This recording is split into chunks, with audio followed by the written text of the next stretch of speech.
one of Manion's Google Cloud Platform subject matter experts, which GCP, SME, a couple of TLAs there.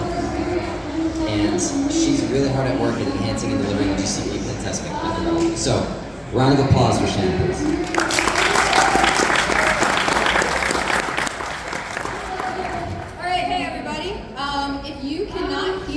At any point in the talk, just put up 2 hands. Ready, everyone? Let's practice. 1, 2, 3. Woo! Thanks guys. Okay, so my name is Shannon McHale. I am 23 years old. I'm originally from Long Island, New York. So when I talk really fast throughout these 80 slides, my accent comes out. If you keep up, you can do it. I'm a consultant for Mandiant. I was actually promoted recently. And this is my first time at DEF CON ever, and it's pretty fun, so let's have some fun here. For today's talk, I'm going to be running through a little bit of a background of my motivation of the talk. I'm going to talk about each default that I have here today. I think there's like 6. Why the default is bad, how it can be abused by attackers, how to fix the default at scale, and then we're going to clap, clap, clap, and we're going to sip, sip, sip, because we are in Vegas. Let's hear it. Woo! Get some energy. Woo! Yes! All right. So the services we're going to look at today are service accounts and compute engine. I was going to go through the storage accounts and the cloud shell, but we ran out of time, so I'll have to come back next year. All right, so a little bit of story time. For the first 5 months of my full-time career, I studied to get my GCP Cloud Security Engineer certification.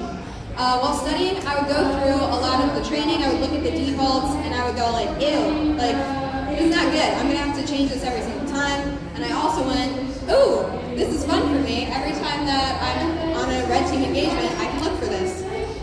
So I thought that it would be a really good talk to give here.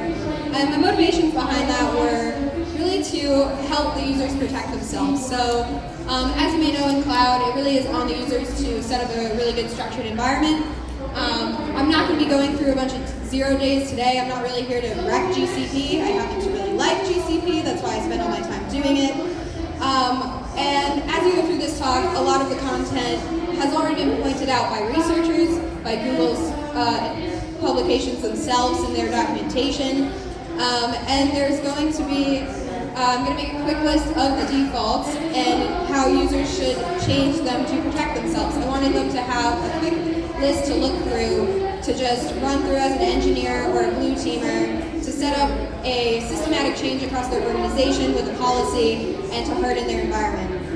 Overall, though, these are things that attackers would abuse. I would abuse as a red teamer. We've seen attackers abuse them at Mandiant from our incident response side of the house. I'm really hoping the whole thing is easy to set up at the end of the day, and that people can reference this talk, which I will re-record at a different time, and that they will be able to protect themselves, and also just to get more people inspired with GCP, because I really like it. I want more people to learn about it and get excited about it too. And then this is where my little Kanye West preaching moment comes in. So I also really think that DEF CON is here, and this is not just a GCP problem, but I like to think that I'm really passionate about protecting users, is what I'm trying to say. And I like to think that we come to these conferences not to just meet people and have fun and drink, but we come here to point out things so that they get fixed, point out vulnerabilities so that they get fixed by the companies that are there. And I think that it is really good to tell vendors about this so that they get excited and that they also just set it up and fix it for their users, kind of like baby-proofing the environment for them so that they don't even have to think about it, but they're just safe. So, unfortunately, the Illuminati makes that kind of hard. So shit just needs to work, right? There's going to be many reasons that people have these settings in their environment. There's a reason that they are defaults in the first place. It's because it makes it all run a lot faster, and that's why they exist. So yeah, I understand that not everything in today's talk will be easy for everyone to turn off immediately and that they might have a use case for it, but in general, this is the best practice to do because it really can be leveraged in your environment. That's the end of my Kanye rant. Jesus is the best though. Back to the story, I went up to my coworkers, my managers, and I said, like, this is a really good talk. I'm going to give it at DEF CON. It's going to be really fun. And they were kind of like,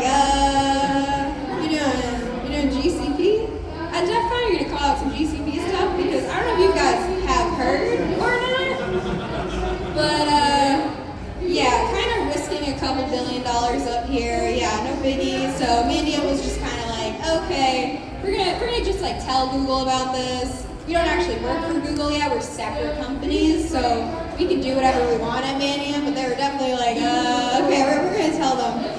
And then Google gave me all the attention that my parents never could. So they met with me for a little while. They really, really great, as they have been with a bunch of different researchers throughout DEF CON, Black Hat, Bug Counties. Like, they really are good. They really do want things to be fixed. I got to meet with a lot of people really high up early in my career, which was really rewarding for me. And I got to ask them a lot of questions and talk problem-solve solutions to them to give the best recommendations. So big thank you to Google for actually like giving me the time, little old me, because it was really nice. I also think it's good to point out that they are working on this in different ways. So GKE has autopilot, which if you see here, there's just a list of security stuff and a list of optional stuff. And if you just went through the security one and you just said ba ba ba ba ba and you implemented all of them, you'd be pretty set up. So this is an option. It's something they're working on. Or else I would have put GKE in here because there are a lot of stuff that would be fun with. But overall, just so I don't get fired, for legal reasons, these are my opinions. They are not Google's. These are my recommendations. They are not Google's. Yeah. So let's get into it. Let's do this thing. Let's go. So service accounts. The number one thing that has been talked about within GCP actually is the default service account. So this service account, every time you create a compute instance or an application in an app engine, this one service account will be created for your whole project. It's there to communicate with different APIs, and the default service account will be there. It will have editor role privileges, which means it will have 5,000 permissions and counting in your environment, which is a heck of a lot. This was actually presented on about 2018 by Dylan and Allison. They gave a really good talk on it. And back then it was 2,000 permissions, and now it's up to 5,000. So it's only going to keep growing. And having this service account in your environment is a little bit risky just because it is so privileged. And we're going to talk about later how someone can actually privilege us to get access to that default service account. But for those of you who do not spend all of your time researching GCP and have seen all of this stuff, it's been talked about a lot, so I'm not going to go too into it. Yeah, these are all of the resources that I'll post all of these slides later, but there's a lot of talks on this. So it's pretty much like getting AD in a Windows environment. This would be the equivalent of that. Google's also talked about this a lot. They have warnings all over. They have it in this documentation, in this documentation. They also have it in IAM. They have something phenomenal called IAM Recommender, where they go, hey, you have a lot of excessive permissions. If you just want to click this button, we'll get rid of the ones you're not using. We've been tracking it for 90 days. We'll let you know. But yeah, not to put any more beats on that horse, but it's kind of a big deal, and it's talked about a lot in the industry, so we won't look at it too much. There are some mitigations to fix this. You can create a better service account. You'll have to do this first before getting rid of the editor default service account, or else your whole thing is going to break. So always do the principle of least privilege. Again, IAM Recommender is a really good way to see what will work, what will not work. And then you can set an org policy where it never happens again throughout your organization. This org policy will just turn it off. No one can ever put it again. And like I said, IAM Recommender, great tool to use. Can't recommend it enough. Talking about the organization policies, I wanted to just show you what they look like. So they have the list and the Boolean. So everything I say today, you can either do a Boolean where it's true, false across your organization, or I wanted to let you know that you can also put exceptions for where you might still need these things. So this is a really good thing, just for your knowledge, in case you're thinking, oh my gosh, how am I going to implement this? So service account key expiration, this is a fun one. So I went through to see how this would go from a default perspective. When you create the default service account, or any service account, there is no key automatically there. So you go in, you add a key, you hit the add key button in the console, really cool. You decide what type of file you want it to be, and then you have a default service account key. Congratulations, very cool for you. You have a service account key, right? Easy peasy, 1, 2, 3. That's it. And yeah, we'll be there until I'm 8,000 years old. So that is going to be there forever. And that's kind of the problem that I'm pointing out here.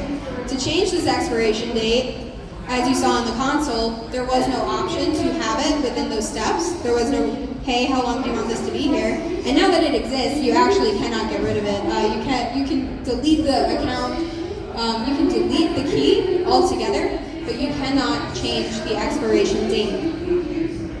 Google does have some documentation on this. I'm sure there is more than just this, but they even say, yes, so you can set an organization policy, which will be the theme of the presentation, that sets the keys to expire at a certain time. The keys that already exist, again, will not be expired. They also recommend that this is not done in production, so you don't actually want to set up a expiration time in production because things could break. Instead, you should manage the key life cycle by using tools like Key Rotator, or there's some other funky ways that you can do it. It's really particular to which services you use and what you're using it for. So Key Rotator, which is a Python script published by Google, is not a one-fits-all thing, but you should be rotating the key if it does exist. I do want to point out why this key freaks me out so much before giving you all of the mitigations for it, just so you understand why you should be going and fixing it. And that really comes in with service account logging. So I came across this blog from an ex-Googler. He wrote it in 2020. I don't know if he was even working for Google at the time, but at some point he was on the Strategic Security Engineer team, I think it's called. It's a great team. They produce really phenomenal blogs about how to best secure your infrastructure. I'll reference them a couple of times here, but they think of really creative ways to do really secure implementations of cloud security architecture. So they're really great. He's not at Google anymore, but I thought it would be cool to just read this blog in 2022, 2 years later. And lucky enough, it was still something that I could play with. So when you use service account impersonation with the service account token creator privileges, you are saying, I'm going to impersonate this service account from the CLI. And the CLI will track who's doing this. So they will say, okay, Shannon is impersonating the default service account. And that will be logged there in the first party principal as a principal email. However, if you do authenticate using the service account key, it will not have that same log. It will not tell you who the principal email user was. It will just say that the service account key has been used. More so, which makes it very difficult to find patient zero in an incident, right? So you can't track it back. You would have to go see who created the key to begin with, and then track it back to them, and then see where it went from there, and blah blah blah. So it's a lot. It's not logged is the point of that in that way. Not to mention, there isn't actually logging when the key is used for authentication. So once you start running actions, G-Cloud will see it. So if you say, I want to list, I want to get, etc., it will be in the audit logs that this service account is completing these actions. But when someone actually authenticates with that key to your service account, there is no log for that. There is, however, a way to turn on in monitoring the use of a service account key. So it's just a dot that says key has been used. There's not detailed logging of it. It's just saying that a key was used, and you have to set that up. It's not there by default. So it freaks me out a lot that you can use this key, which will almost never expire. It's usually more privileged than you were, and then you can, you don't really get logged too much. Not every single thing is logged when you're there. It's less attributable, etc. So some things you can do, you can set up an organization policy to disable service account creations altogether. You can set an expiration time for your keys that are going to exist, not the ones that do exist. You can get rid of the ones that do exist altogether. You can set key rotation if you are using the keys in production. You should set up rotation for those. Work with your vendors to do that if they require it. And then you can use short-term access tokens. So that's how impersonation works in GCP. You use a short-term access token, and you're able to do that with that create service account token. There's a blog, again, by that strategic team at Google that goes through how you can set up one service account to impersonate the other and you would have to impersonate that middleman to get to the other one instead of using the key. That last one will use the key for you, but at least it attributes to some principal at the end of the day. And then, of course, always follow the least privilege on service account. So that is the service account section of my talk. Thank you for coming. So the compute engine section of my talk, we're now going to go through and make a compute engine. And we're going to keep all the default settings there. So we're going to make a Linux VM. It's going to be 1, 2, 3. We're going to use the console. Think of this is like a developer wanting to test stuff really quick. Probably not at an enterprise level. They're going to be doing this one by one because they're going to be using Terraform, hopefully, or something like that to spin up machines with better settings. So yeah, just going to do that. Sorry, I don't have live demos. I don't take risks like that. And there we have it. We have a VM. It's a Linux VM, and it happens to have a public IP address. So that public IP address has nothing in between it and the internet. Is very much so open to the internet. It's there so that the developers or anyone using the machine can use the internet. However, having the public IP directly accessible does open up your attack surface for attackers to get in. And I believe it would be safer if Google would implement something that forces a user to turn this on. So I'm not saying that no one should ever have public IP addresses, etc. I'm saying that it should be a choice, it should be something that's thoughtful, and it should be promoting that security mindset for people. Also, just a neat fact, any internal IP, the first time you make a compute instance, it has the same internal IP. So that's kind of fun for me as an attacker because I know it might be there once I'm internal. So I just think GCP is neat. I like it. So mitigations for this, there is, of course, an organization policy that prevents the external IP addresses from being made. This means that someone who does want an external IP address would have to go to their admin, etc., and say, please let me do this, and then hopefully the admin will make a good decision as to whether or not they should. Alternatively, if you want, you can set up Cloud NAT so that the instance-based proxy can be in between, and then set up some identity access there so that there's just some sort of boundary in between the public one and the outside forces that are coming in. Also, when you set up a default compute engine instance, you will have GCE firewall rules set up. There will be 4 firewall rules set up. Count 1, 2, 3, 4. It will be default allow ICMP, default allow SSH, default allow internal, and default allow RDP. RDP and SSH will only matter if you're using a Windows host versus a Linux host. But yeah, it will be there. So allow SSH on the Linux host that we created will require key authentication, but it is there. So an attacker would need gcloud access in the first place to use it, which means they would have the IAM credentials to do it. And then they would also need a SSH key to get in from the outside. In addition to that, it would be RDP, which does not have the same key, so there's no MFA on this. You do have to set a Windows password, so you have to have Windows users using it. But if you have a Windows instance, then anyone can phish or do brute force attacks to get into the Windows machine that is there. Default allow internal, so there's just a lot that are there. So default allow internal, I don't think this is something that Google should actually change, or maybe it won't implement off the bat, but it does allow people in the same VPC network on your same subnet to contact your box through any port that exists, which means it kind of promotes a attack path for lateral movement or access to administrative services. So these are the administrative services that Mandiant has seen and used to abuse and get into different administrative services, not necessarily all lateral movement, but just to get access to those services. They're all remote admin ports, and this could be used for lateral movement, like I said.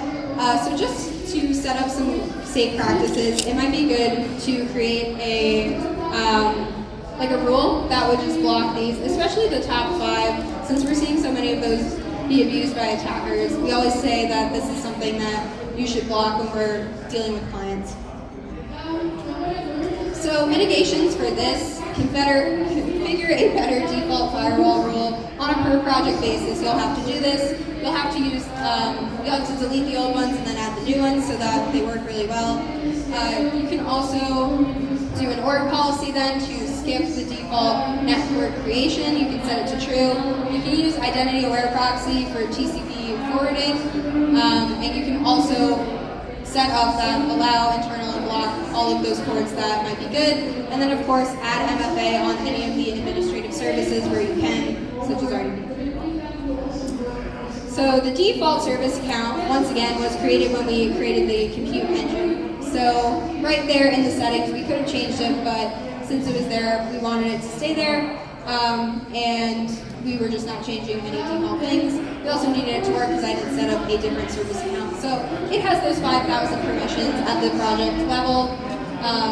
And from a compute instance, to access a compute instance, you need the IAM service account act as role. This means when you log onto the compute instance, you are acting as the service account. You are authenticated as the service account, as seen here. That top screenshot, that's gcloud off list, that's telling me who I am right now, and it happens to be the default service account, just because I logged in. I didn't do anything else, I just accessed the box, and there I am. Other than that, you can also now contact the metadata, and the metadata actually has limited permissions versus the acting as the service account. So this is kind of cool because when I learned about the default service account, I thought, oh no, anyone on the compute instance can automatically escalate, get all 5,000 of those permissions. But that's not actually true. You can actually scope down the permissions that you have on the compute instance with these access scopes that are listed there, instead of just giving them full editor roles. So this curl shows the permissions that I would have if I were to curl down the access token from the metadata and use it to impersonate the service account elsewhere. So what I decided to do, as I said here, you get permission denied. So even when I was acting as the service account and I tried to create keys, I wasn't allowed to because of the scope defined for the VM, and these are the default scopes that Google gives you. So next thing I did was curl down that access token, and I wanted to see what I could do with specifically that. And here's where it gets interesting. So I decided to make a S3 bucket, not an S3 bucket, a storage bucket, and I set up this storage bucket. It had this welcome to Good Burger. I put a picture in it, and I, as the editor, had access to it. So from the console, with the act as permissions, I was able to list the storage buckets that existed and find their name. And I was also able to list any of the items in it, so list objects. And then I was not able to copy into it, so access was denied for that. So I decided to go outside of my scope and take that access key that I had retrieved while on the VM and see if I can use that outside of my organization on an attacker box to pull down what objects were in the bucket. Now this wouldn't have been possible if I wasn't on the VM specifically, because you do need to know the name of the bucket to pull stuff down. So without the name of the bucket using the act as, I would not have been able to use the access token to list the names of the buckets. So you need both, but most likely you have that act as if you're able to access the metadata server in the first place. So I decided to pull down what was on the bucket, which, as you can see, there's an incorrectly spelled Danny DeVito picture. There he is, got him. Woohoo! Hey, Danny. So I pulled him down. And then now that I have access to this, so like, why would an attacker do this? Like, obviously Danny DeVito is very valuable to our culture, to our society, yes. But an attacker would be doing this to pull down anything that's stored in the bucket. So that could be logs, that could be financial information, anything that you put up there. And then now that it's all offline and I have access to it, I am able to edit it. So I'm able to make him DEFCON DeVito. Woohoo, our new favorite goon. And that's about it. So some mitigations for that. Again, you can see slide 25 when I post these slides and the recording to see what you can do to mitigate the default service account privileges, and make sure that you understand that anyone on the VM can access that VM service account and act as them. So you want to set the limited permissions on the service account, enable the cloud platform access policy only when it's least privileged. So this was really interesting. Once you do the cloud platform access policy, instead of going in and setting up those individual policies that were listed, they will then have all of the permissions of the service account by using the cloud platform policy. And this has been abused to get the full editor service account privileges. So if you are going to be doing this, you want to make sure that you have already set the least privileged service account possible. So scope down those permissions on your compute instance using those access scopes if you're going to use compute engine at any time.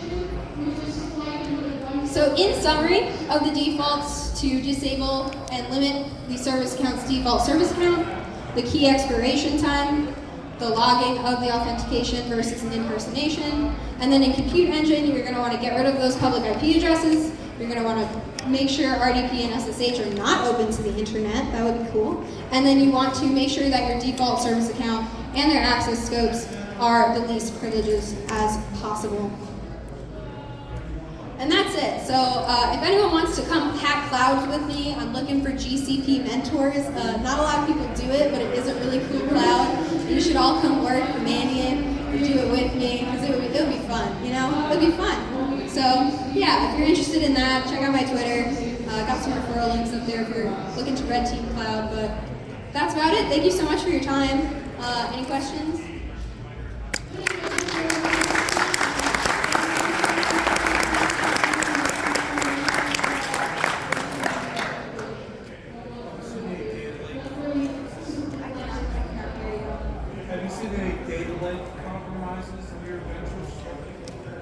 Have I seen any data like compromises in my data link? No, I have not.